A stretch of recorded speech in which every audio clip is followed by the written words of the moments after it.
നമസ്കാരം. സ്ത്രീകൾക്ക് ഭാഗ്യയോഗം ഉണ്ടാകുന്ന മറുകുകളുടെ സ്ഥാനം ഏതൊക്കെയാണെന്ന് നമുക്ക് നോക്കാം. നെറ്റിയിൽ മറുക് വന്നിട്ടുണ്ടെങ്കിൽ നല്ല ഭർത്താവിനെ കിട്ടാൻ യോഗമുള്ള സ്ത്രീകളായിരിക്കും.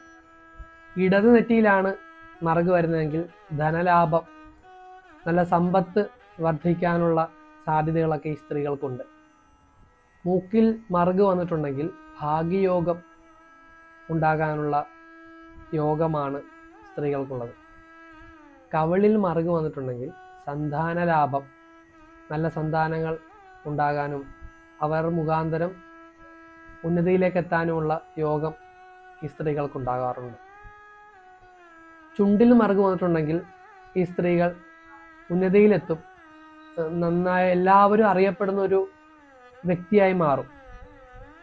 താടിയിൽ മറുക് വന്നിട്ടുണ്ടെങ്കിൽ കുടുംബജീവിതം സുഖകരമായിരിക്കും. ചെവിയുടെ പുറകിൽ മറുക് വന്നിട്ടുണ്ടെങ്കിൽ രാജയോഗമാണ്. രാജാവിനെ പോലെ അല്ലെങ്കിൽ അതിന് തത്തുല്യമായിട്ട് ജീവിക്കാനുള്ള സാഹചര്യങ്ങൾ ഇവർക്കുണ്ടാവും. ഈ പറഞ്ഞിട്ടുള്ള കാര്യങ്ങളൊക്കെ പൊതുയോഗത്തിൽ പെടുന്ന കാര്യങ്ങളാണ്, പൊതുഫലങ്ങളാണ്. ഓരോ വ്യക്തിയുടെയും ജനന സമയത്തിൻ്റെയും രാശിയുടെയൊക്കെ അടിസ്ഥാനത്തിൽ ഈ പറയുന്ന കാര്യങ്ങളൊക്കെ മാറ്റം വരാവുന്നതും കൂടിയിട്ടാണ്. അപ്പോൾ അടുത്ത വീഡിയോയിൽ അടുത്തൊരു ടോപ്പിക്കുമായിട്ട് കാണാം.